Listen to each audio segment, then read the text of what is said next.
Assalamualaikum warahmatullahi wabarakatuh. Perkenalkan, nama saya Sandy Ristianto, NPM 2013.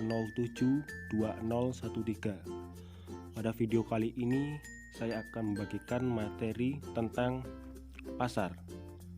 Pada materi ini, saya akan membahas tentang yang pertama, pengertian pasar, yang kedua, unsur pasar, yang ketiga, fungsi pasar, dan yang keempat, jenis pasar. Unsur pasar tersendiri terdiri atas ada produk, yaitu barang yang akan diperjualbelikan.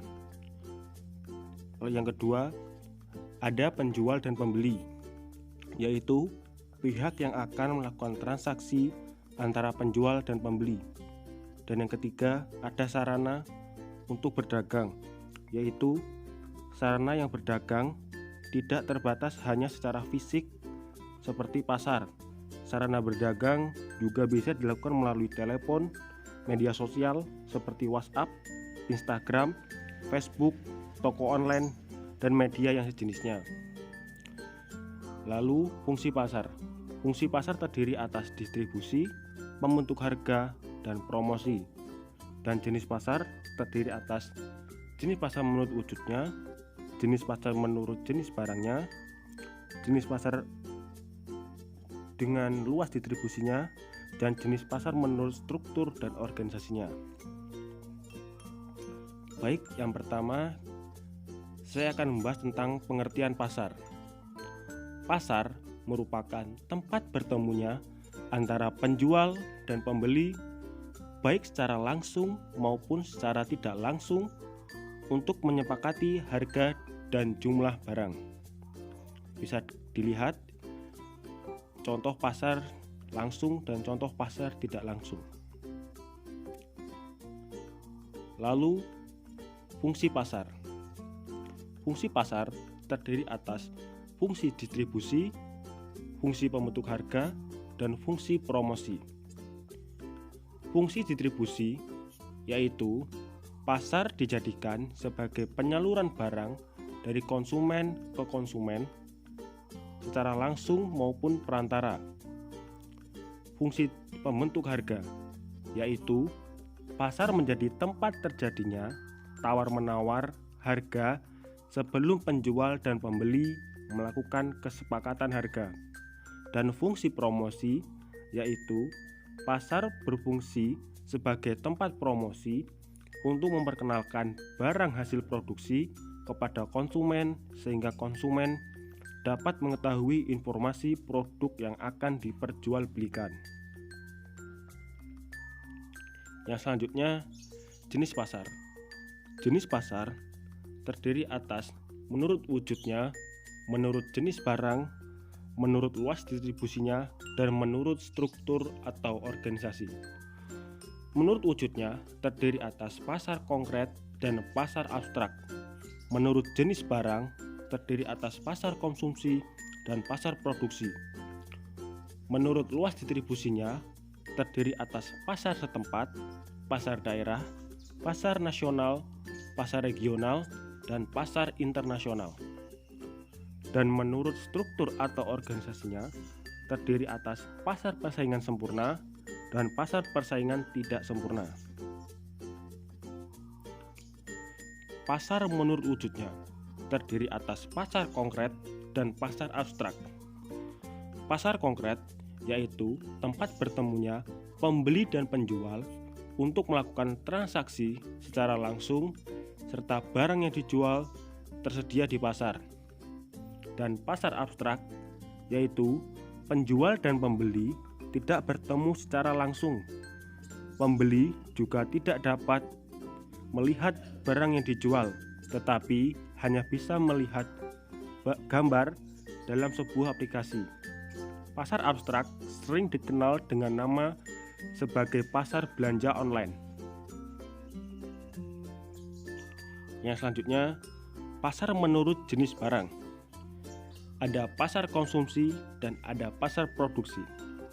Pasar konsumsi yaitu pasar yang menjual barang-barang konsumsi untuk memenuhi kebutuhan manusia.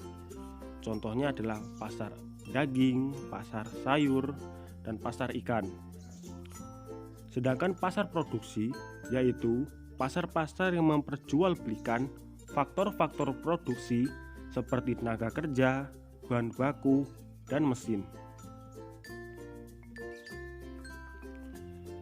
Menurut luas distribusinya terdiri atas yang pertama pasar setempat. Pasar setempat yaitu pasar yang penjual dan pembelinya hanya dari penduduk setempat. Contohnya pasar ikan dan pasar sayur yang ada di desa. Selanjutnya pasar daerah. Pasar daerah yaitu pasar yang ada di setiap daerah-daerah yang memperjualbelikan barang-barang yang diperlukan penduduk daerah. Lanjutnya pasar nasional. Pasar nasional yaitu pasar yang melakukan transaksi jual beli barang meliputi satu negara. Contohnya pasar modal seperti bursa efek. Selanjutnya pasar regional. Pasar regional yaitu pasar yang melakukan transaksi jual beli mencakup satu wilayah, kawasan, atau organisasi tertentu. Contohnya kawasan perdagangan bebas ASEAN atau ASEAN Free Trade Area. Dan yang selanjutnya pasar internasional. Pasar internasional yaitu pasar yang melakukan transaksi jual beli barang keperluan masyarakat internasional seperti pasar tembakau Bremen yang ada di Jerman atau pasar kopi di Santos, Brazil. Pasar menurut struktur atau organisasi terdiri atas pasar persaingan sempurna dan pasar persaingan tidak sempurna. Pasar persaingan sempurna merupakan sebuah pasar yang dimana terdapat banyak para pelaku usaha atau perusahaan yang menghasilkan barang atau jasa dengan produk yang relatif sama atau homogen. Contohnya seperti pasar beras, pasar ikan, dan pasar daging. Selanjutnya, pasar persaingan tidak sempurna. Pasar persaingan tidak sempurna merupakan pasar yang sedikit penjual namun banyak pembeli. Biasanya penjual menentukan harga barang dan barang diperjualbelikan berbeda. Ada 3 jenis pasar persaingan tidak sempurna. Yang pertama adalah pasar monopoli. Pasar monopoli yaitu pasar yang dikuasai oleh seseorang penjual atau produsen. Pasar monopoli hanya ada satu penjual, sedangkan pembelinya banyak dan harga ditentukan oleh penjual. Contohnya adalah perusahaan listrik negara atau PLN. Yang kedua, pasar oligopoli. Pasar oligopoli adalah pasar yang memiliki beberapa penjual karena modal yang dibutuhkan besar dan sumber daya sulit didapatkan. Contoh pasar oligopoli adalah perusahaan mobil dan perusahaan sepeda motor.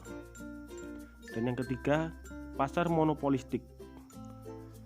Pasar monopolistik yaitu pasar yang memiliki banyak penjual, barang yang dijual sejenis tetapi lebih bervariasi dan terdiferensiasi.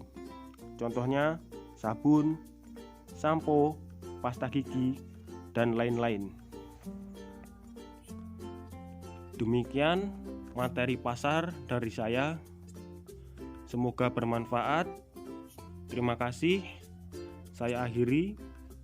Wassalamualaikum warahmatullahi wabarakatuh.